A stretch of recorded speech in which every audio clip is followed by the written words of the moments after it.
Mother, man. Hey, this is Nige Rockett from Onslaught, and you're listening to Murder, Metal, Mayhem.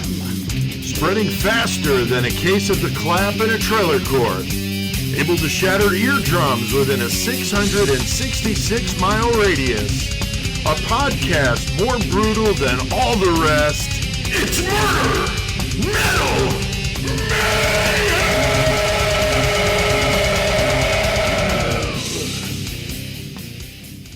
This is Pete Altieri, and I have the privilege of doing this interview with Nige Rockett, guitarist, founding member, and riff master of Onslaught, the thrash metal gods from the UK.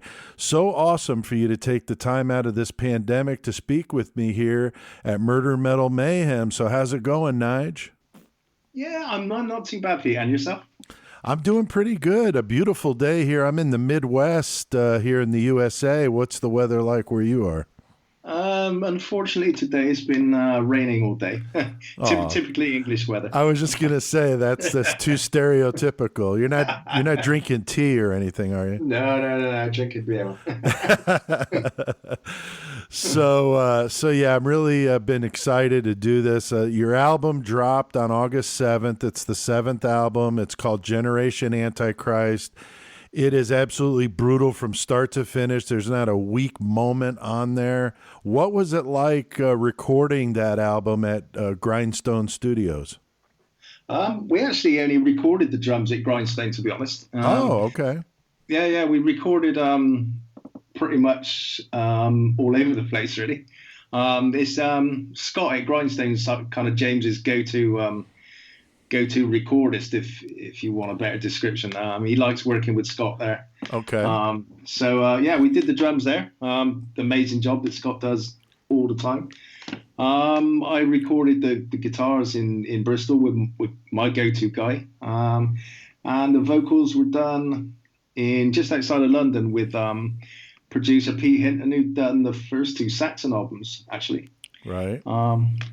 Which was very cool. And yeah. It came out amazing because I asked Pete to come and join us on these recordings because of obviously the situation with Dave coming into the band at very short notice. Right. And he was kind of, as you can imagine, he was extremely nervous about the whole thing, having only 3 weeks to kind of learn the songs. And so I got Pete, and Pete's obviously he's very seasoned professional, you know. And as I said, he'd done the first two Saxon albums, and he's got a great track record, and he's such a down-to-earth, calming influence is the thing that we needed, you know. And within a few hours, him and Dave were just nailing it. It was brilliant. He got Dave really relaxed and really focused, and it was plain sailing, really. That's great. It does sound really good. It's very, very well put together. It sounds fantastic. Thank you. I'm sure it was sad to see Cy Keeler leave the band for the new album. I think he's one of the most underrated metal singers out there. How was the transition with Dave Garnett on lead vocals? I know it was kind of like you said, somewhat last minute, but how did that all play out? Well, we'd known there was the situation with Cy was coming. I think we've seen it for a long time. Cy hadn't enjoyed touring, right? And Onslaught are all about touring. You know, that's what we do. So we've seen this situation coming. We kind of been prepared a little. Not that you can be prepared to replace your lead singer is tough, right? Or we thought it was going to be tough, you know. So come February, sort of end of January, we had a festival in Sweden, which Cy couldn't make at the last minute for this reason or the other. So instead of cancelling the festival, because we hate cancelling shows, you know, so we asked Dave to step in. We've known Dave for a long time. Dave's a massive Onslaught fan. So he jumped at the chance to step in for Cy on this show and did an absolutely incredible job. Wow. He had 2 weeks notice for the show. So I think he learned a 50-minute set. He learned in 2 weeks and absolutely nailed it at the festival. You know, there's a lot of old school Onslaught fans there. Oh, sure. and they were blown away. So that kind Wow. of, all of a sudden, we were kind of slipping into a little bit more relaxed mode, because Yeah. I think pretty much when we got back from the festival, everything sort of cleared itself out, and we knew Cy wasn't going to continue. So we offered Dave the job there and then, just seeing what he'd done at the festival. So he demoed a couple of the new tracks, did amazing on that, and we just set him up to record the album within 3 weeks, because we'd done all the tracking by then for the record. All it was needed, off he went, learn all the tracks in 3 weeks, and did what he did, man, and just absolutely blown away by what he's done on the album. Yeah, I had no idea it was that quick of a crash course, because that's impressive. And to listen to the last album, 6, and then this, I mean, you could tell it's a different singer, but it's not radically different. So it really, in my opinion, didn't really change the sound of the band that dramatically. It just made it, I think the whole thing just sounds amazing. I'm really impressed that you said it was that short a period of time. That's Yeah, awesome. I mean, it's something that was very important, but we have to be careful. I know it was turned around quickly, but it was so important that we had somebody that wasn't too dissimilar to Cy, particularly doing the old back catalogue stuff. Oh, yeah. Because we still play that all the time, and fans want to hear that. So if it came out sounding radically different, it would have been a problem, I think. Oh, sure. But as we said, the transition was smooth, and Dave sounds great. And if anything, he's added more aggression to the sound. Oh, yeah. It's amazing. And which this album needed that, So it's worked, and it was quick. It was painless. It was amicable, and it's just worked so well. That's great. That's great. Now, what about the cover art for this one, Nige? How'd you guys go with that? Jeff, our bassist, does all our artwork generally. Really? Wow. Yeah. He's done that ever since Kill in Peace album. The only one he hasn't done was the front cover artwork for 6, but every other front cover he's done, all the inner sleeves and everything. Wow. Jeff always does that. So yeah, it's always kept in house generally, makes it nice and easy. We get exactly what we want. That's awesome. Yeah, and everybody's really loving the front cover on this one. Oh, yeah. Tried to keep it pretty old school. Yeah. With the central image kind of looking back at the 4 stage, the kind of round central image. So it's like, everybody's blown away. So I think we've got some T-shirts coming next week. So amazing. Hopefully that's gonna go well. Yeah. I was gonna say that's funny you mentioned Jeff, because I was gonna say Jeff's clown makeup was the creepiest in that video. I was kind of curious what he looked like without it, because I had seen it. I was like, wow, that's friggin' crazy. I just love that. Yeah, he's into all that stuff, so I think he took the extra strides on. Oh, I'm sure. You could tell he was getting into it. Yeah, that's cool. Now, I love the song and video that you did for A Perfect Day to Die, and I read that was a bit of an homage to your friends in Motorhead. And how much of an influence were they on you guys, obviously being, British and coming up at the same time you guys did? Massive influence. Motorhead were on Onslaught for sure. From day one. Probably one of the reasons we formed them, Motorhead and Discharge, our other main influence when we formed sort of late '82. Right. And then we had the pleasure of going out on tour with Motorhead in 1987. Oh wow! On the Orgasmatron tour, which was massive. Oh wow! And it really took Onslaught to the next level back then. We just released the Force album previous year. And then this European tour came out with Motorhead. It was amazing. And they just taught us so much. They gave us everything on tour. Everything we wanted, They looked after us so well. And they just taught us, being young kids, they taught us how to tour, the etiquette and the respect you show people on tour and how to do things. And we've taken that on board and took it with us ever since. That's cool. But it was amazing. We used to have breakfast with them, lunch, drink after the shows, and it was just the best month that we ever had in Onslaught. I think it was incredible. I'm sure. Now, what was it like? I got to ask, what was it like hanging out with Lemmy? That had to just be a trip. Just from what I've seen on videos and stuff, I could only imagine what it's really like.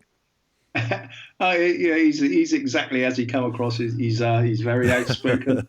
He's a very strong character, you know. Oh, yeah. And you don't really mess him around, or we didn't certainly mess him around at the time. But Right. he's a lot of fun. He's got a very dry sense. I had a very dry sense of humor, you know. Right. But incredible guy, you know. Oh, and that bass incredible. tone, just unmistakable. Unmistakable. I remember the first we met up with them. The first show was in Zurich in Switzerland. And we just arrived as they were about to start sound checking, you know? And Lemmy walked out onto the stage before they went into a song, and just swiped his hands across all the knobs on his amp and just turned everything up to 10. And everything just started screaming with feedback. And I remember it said, "Fucking sort that out. I'm not coming back on this stage until that noise is gone." And of course, everybody just goes into sheer panic then. Oh, I'm sure. And sorts it out. But he didn't take no messing, that's for sure. That's great. That's great. Now, I've been a fan of thrash metal since the mid 1980s. You know, I'm U.S., so Exodus, Metallica, Testament, Slayer. These guys are all, of course, West Coast U.S. bands. How did some guys from England come up with the idea to play thrash? I know you mentioned Motorhead, and what was the other reference? Discharge. So what was it that got you guys interested in doing thrash? Because you don't see much thrash from where you are. Well, exactly those two bands. I mean, if you look at, if you went and interviewed James or Lars or any of the guys from Anthrax or Slayer, they'll tell you that Discharge were one of their main influences to forming a band, or influencing on the music they started making around 82, 83. So yeah, I mean, we come from the country, but I think that really truly inspired thrash, and those two bands were our influences. Motorhead influenced Discharge, and so on with us, you know. So interesting.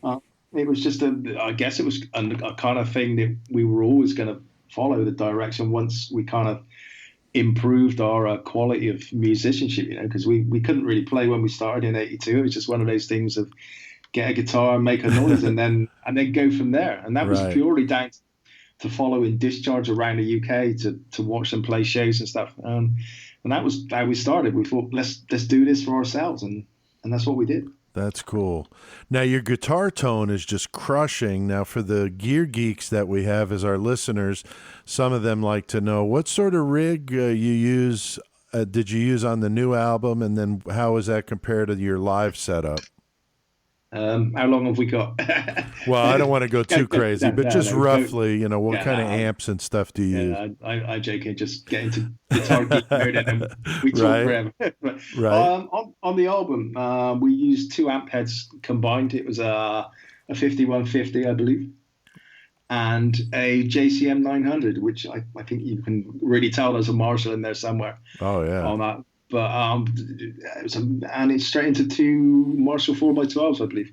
So nothing super fancy. I just recently renewed my deal with Seymour Duncan, and I put in some Blackout Active pickups, which have made a massive difference for me personally in terms of aggression, clarity, and tonality. I mean, they are amazing pickups. They're active, but they feel like a passive to play, you know, which is great. Mm-hmm. So aside from that, I mean, that was straight into those two amps combined together, and that was pretty much it for the album sound. I'm sure, obviously, Daniel Bergstrand did a little bit of tweaking with the EQs and stuff, but that was the basic setup we used. And as far as live goes, I'm using one of the Kemper rack mount preamps. Okay. Which is cool because I can put it in my hand luggage wherever we fly to in the world. Right. And just go into the back of the effects loop of the amp on the other side of the world, you know. So generally we ask for Engels, which are our endorsers, or a Marshall or something, straight into the effects loop, and away you go. Your tone's there, little tweak, and that's done. That's awesome. Incredible piece of kit. yeah, so for me, it's the go-to for live for sure. Yeah, it's amazing how far equipment has come from. I started playing bass in '84, and back in the old Ampeg 8x10, like carrying a refrigerator up and down the stairs, and now they make these cabinets are light enough you carry in one hand. It's really amazing, and like you said, the rack mount stuff, you can just throw it in a bag and take it. It's just amazing. You still can't beat those Ampegs, man. Those no. We still request them on shows all the time. The 8x10s, and oh yeah, I think I saw one of your live videos. I saw him playing through that. I was like, oh, there it goes. There's the son of a bitch that must have broke I don't know how many shins going up and down the stairs. Monsters. They're the worst. Well, they sound amazing though. Yeah, they do. The secret these days, though, for what we found personally, is the Tech 21 preamps for the bass. Wow, man, that is an amazing piece of kit. Huh. Tiny little box, like 5 inches square. Wow. Oh, but man, you put those through even some of the worst amps in the world, and it makes it sound incredible. And we use the DI out of the Tech 21 all the time, direct to the board, and it is incredible. Absolutely amazing. Interesting, huh? Now, what, speaking of guitar, what guitar players, I mean, we've been talking about some of the bands that influence you, but specifically guitar players, anybody that stands out as somebody you really started listening to and got you the itch to play? Yeah, I think, obviously, Eddie and Discharge and Bones from Discharge and Eddie from Motorhead, but I think the guy that really, really inspired me to play guitar seriously was Gary Moore. Really? Yeah, I found as delicate as his touch could be in later years, his playing was so incredibly aggressive, and with so much feeling he played. It was amazing. Some of the stuff he came out with, and just watching him play, he just put every ounce of heart and soul into what he was doing. For me, so that was the guy who really, really pushed me to sort of want to play better rather than opposed to my influences. Right. Interesting. Now, I'm sure you've played with hundreds of bands since you guys started in '82, but who would you say would be among those top few that you've seen play live that just blew you the fuck away? I mean, just totally floored you.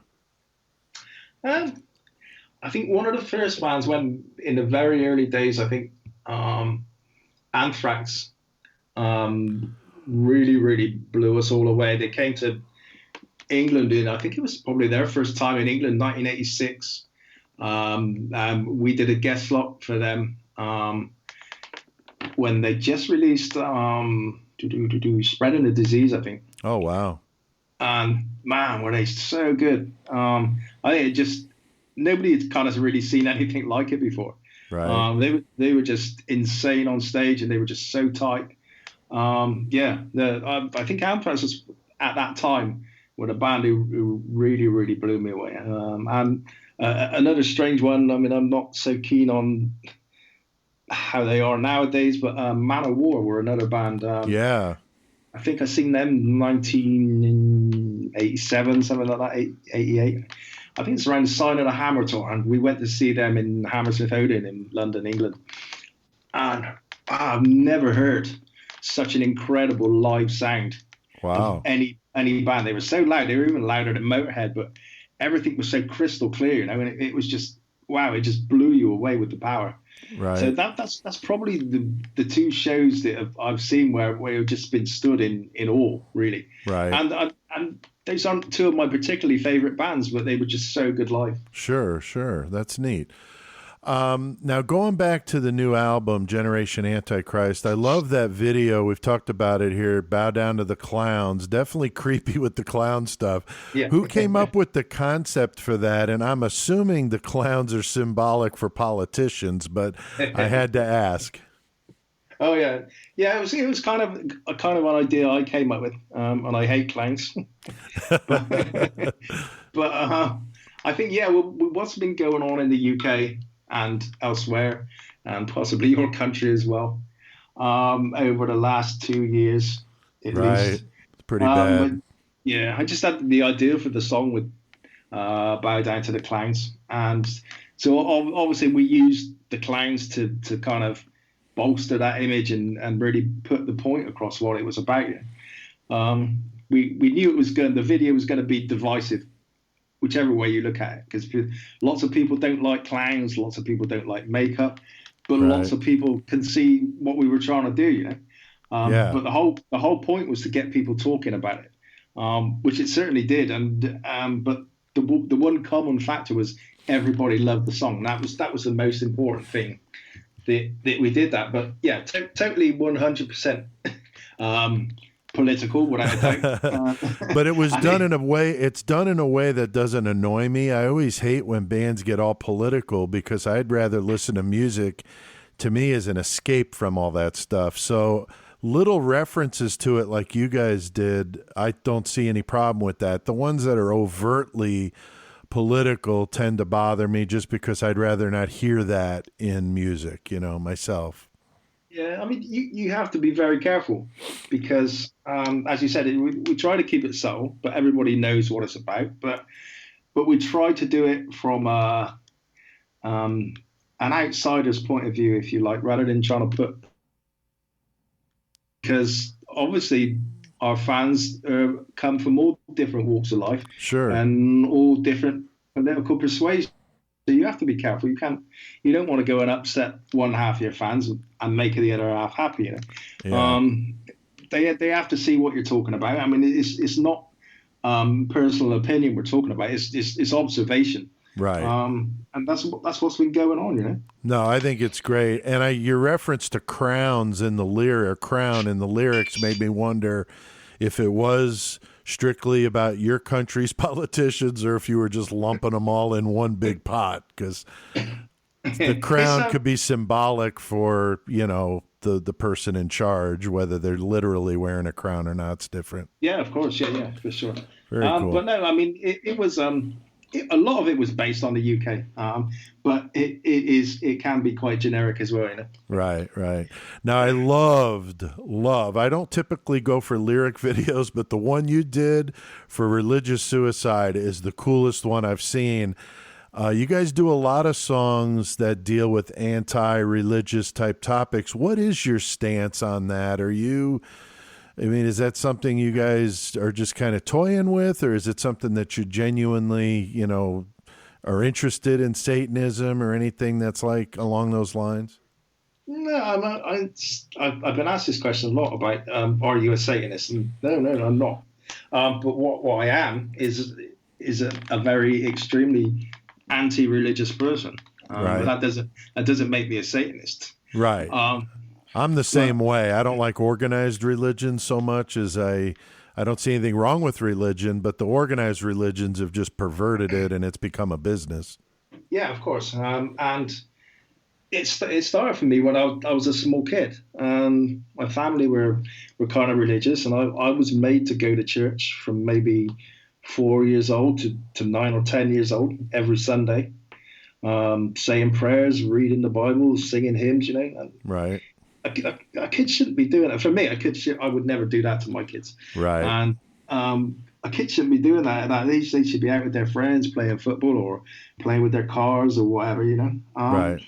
And I had that forced onto me, so it's kind of stuck with me for a long, long time. And I think I had quite a good swipe at it this time. But it's not doing it for the sake of it. It's not doing it to be, because I'm in a thrash metal band or this and that. It's very personal, and I feel sure I had a valid point to make. And if people do really study those lyrics, it's right on the money. Yeah, let's see what I'm trying to say. No, I think it's great. Now, I really love the songwriting. To me, it's like a perfect mix of the heavy riffs, the melody, and then obviously the skill level. What is the writing process for you guys? I mean, do you put it all together and show the guys the parts, or is it collaborative? How do you guys do it? It's a little bit different again on this album, because last two albums I had a writing partner with Andy Rossler Davis. He's obviously no longer in the band, so kind of gone back to the early days of writing, where I would write the album, write the music and lyrics.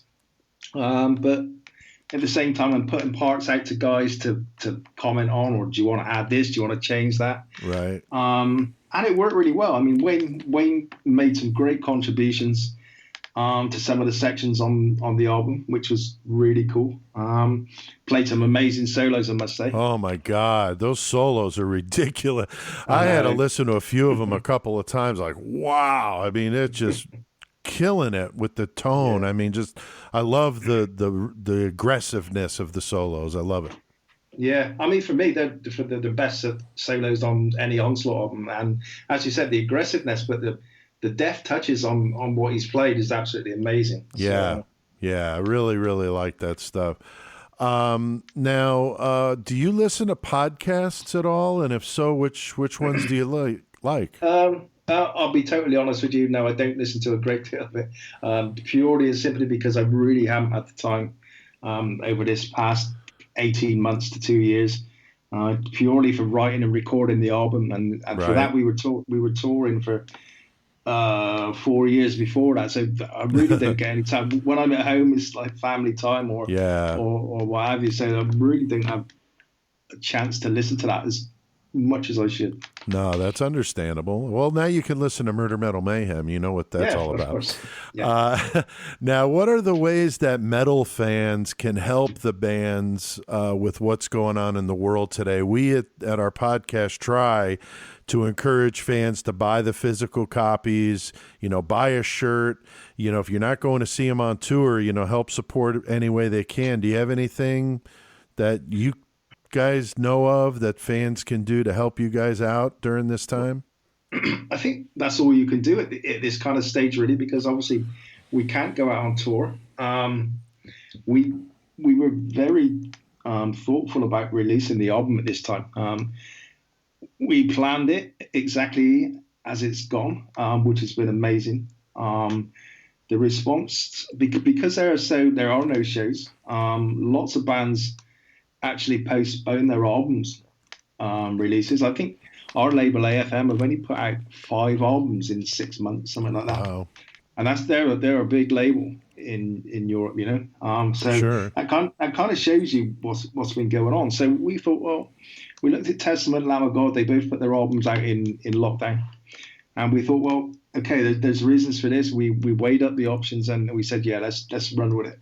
And it honestly has paid massive dividends for us doing it. Everything's gone up 200%, 300% from the last album. Fantastic. Which is amazing. But there is a big but, is the live shows. We cannot further promote it now. That is the only problem we have. We're able to book shows for next year, which we're doing right now on the strength of the album, which is great. But are still relying on the fact that these shows coming back from kind of April, May next year, which is still very possibly doubtful. We don't know. Right. But we felt it was worth it, and it has paid off so far. But we have to keep our fingers crossed, and the only way that fans can support that at the moment is by buying the album and buying the shirts. The album sales have gone fantastic, so people are buying the album. Good. But we kind of need to find ways to boost that for the next 6 months. Right. Now, what about the bands that have been doing some of these live performances where fans pay and they watch it online? What do you think of that? Yeah, I don't think personally it's right for extreme metal bands, thrash bands, death metal bands, purely because we're all about energy between the fans and the bands when you're on stage, Right. And to me, the way I'm looking at it at the moment is that it would be no different to recording a video, for example, like we did for A Perfect Day to Die, which is, for me, is very soulless to do. And I wouldn't certainly expect people to pay for that, for sure. I see. Okay. I'm just interested because I know like Armored Saint has a CD release party they're doing at the Whiskey in LA, and they're going to have like $10. You can watch it. I think that's kind of cool because you can't get out and go see a show. But I also thought what you said is, boy, you just totally lose that vibe at the show and the energy at the show, and it's just not the same thing, of course. Yeah. Yeah, I mean, I just having a conversation a couple of hours ago. Our album's due out in Mexico, I think within a couple of weeks. And they're trying to put something together with I think it's Metal Fest in Mexico to try and get us to do a streaming performance. You know, they're really twisting my ear at the moment, but there's lots of benefits for doing it for sure. Right. Especially from their point of view. Obviously, they want to sell albums over there, and I think they're trying to entice us with a guarantee of appearing at the festival, which is very nice. Right. So it's something we have to consider, but I'm still a little reluctant, and we'd have to think about it very hard to make it as good and exciting as possible if we're going to do it. Right, right.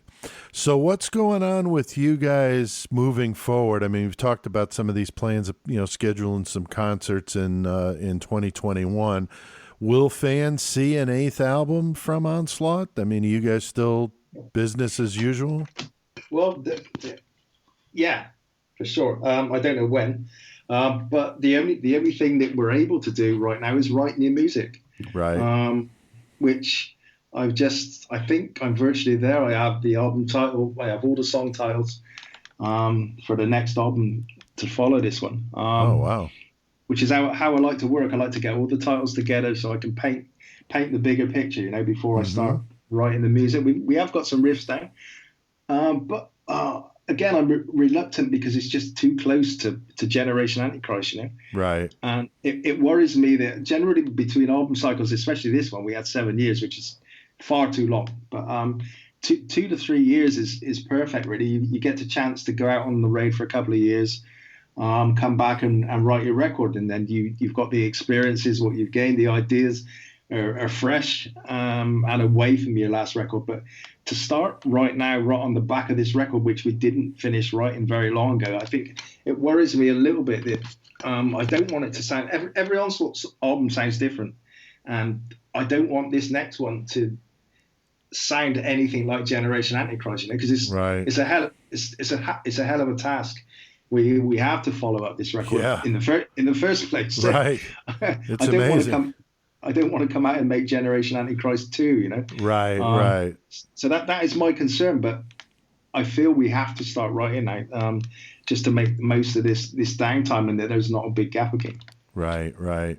Now, I got to say, my new metal anthem has got to be your song 666. It's so badass. I really appreciate you letting us use that in our metal segment of the show. What's the response like to that when you guys do that live? I mean, that's made for a crowd screaming.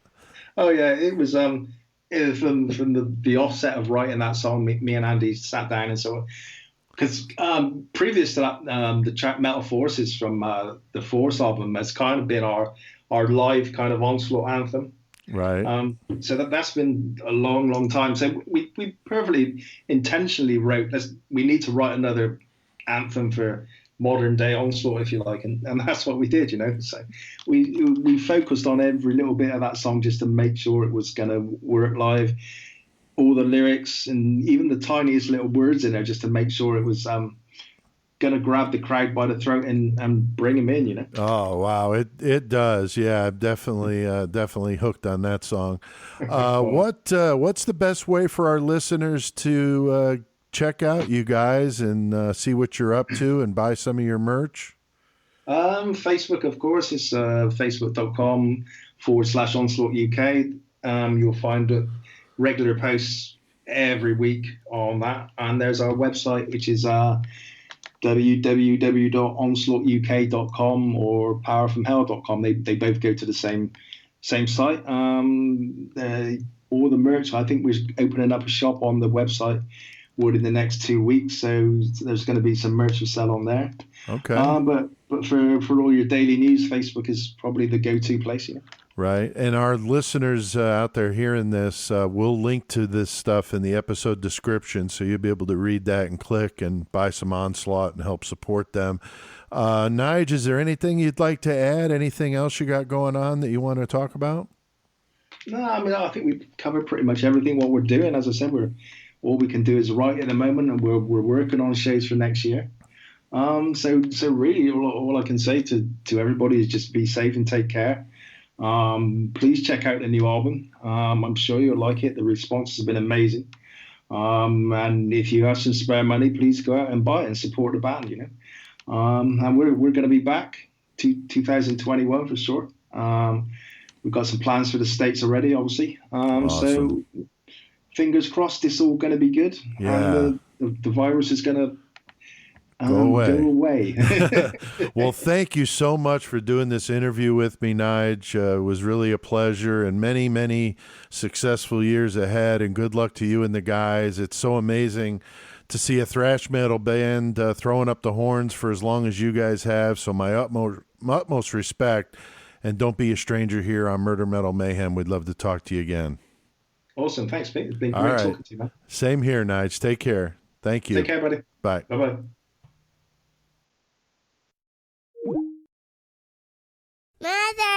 Mother, man.